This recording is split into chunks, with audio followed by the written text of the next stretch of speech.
Greetings, everyone.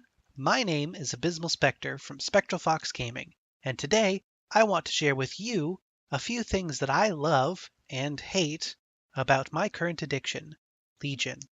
Now, Legion has been out for a little over a month now, and I've been able to complete most of the initially released content. So, without further ado, let's get to it. If you're like me, and I know I am, you can get lost in the lore of Warcraft, and that has been my biggest draw to Legion, the massive amount of lore available.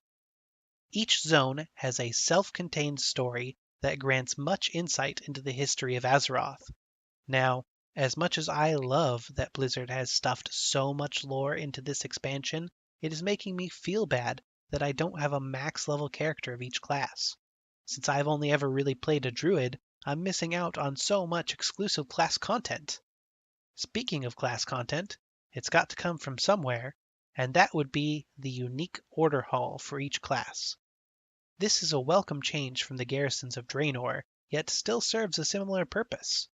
However, with the order hall, you will no longer be alone in the world, as you will see players of the same class as you wandering around and hanging out, because sometimes you want to go where everybody knows your game. Cheers reference. God, I'm old. This is also where my biggest complaint comes from, and that's the time gating. For those of you that don't know what time gating is, it's basically a way for game designers to block off content by requiring a task to be done that can only be completed at a specific time or with an investment of time. In the case of the class campaign from the Order Hall, we are time gated by being required to collect multiple items that can only be obtained by sending our champions on missions. The amounts of time these missions take vary by your class, ranging from as little as 1 hour to up to 4 days. These are required in order to complete your class campaign. Time gating aside, I do love the quest lines we've been given. From the outset, you can choose any zone to start your journey in, and the quests and mobs scale to your current level. This allows for a much freer and fluid experience as you level.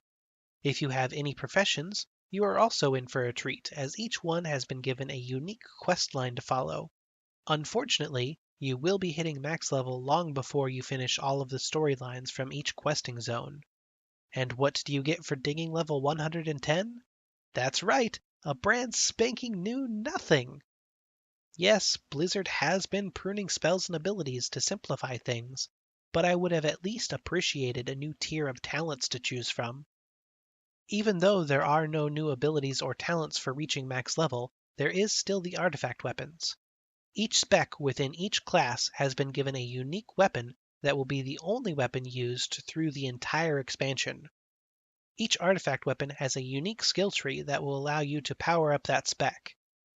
As you quest, you will find consumable items that are used to power up your artifact weapon. Each artifact weapon also has a multitude of appearances you can unlock, as well as some hidden appearances. This way, you don't have to always look like everyone else playing the same spec. The thing that has surprised me the most with Legion is how small the Broken Isles really are. Traveling from point A to point B has been quite quick. For me, this has been a bit of a downside. I do hate long travel times and am glad that Blizzard has taken steps to reduce them, but I love to explore new territory, and with the size of the Broken Isles, there hasn't been a lot to explore. However, the size of the Broken Isles has allowed me to greatly enjoy world quests. Blizzard has completely done away with their daily quest system and given us what they call world quests. Once you reach level 110 and are friendly with all of the base factions from each zone, you unlock world quests. These quests don't have to be accepted or turned in. You just look at your world map to find the world quests you want to do, go to their location, and upon entering the area that contains the objective, you will automatically be given the quest. In turn, once you have completed the objectives, the quest is instantly completed and the rewards are added to your inventory along with some reputation. This is a wonderful change and something I hope Blizzard continues to use and expand upon. So that about does it for everything that I currently love and hate from the time I've spent in Legion. However, I must also give an honorable mention to the companion app that allows you to send your champions out on missions from your smartphone. It's something I wish we had back in Warlords. My only real grievance with the app is that it doesn't allow you to collect or start your artifact research. Now, I want to hear your opinions of Legion. What do you love or hate about the new expansion? And do you agree or disagree with my opinions? Let me know in the comments below. And of course, if you liked this video, don't forget to give it a like. And if you disliked it, go ahead and dislike it. Also, please don't forget to subscribe to our channel. And I'll see you next time.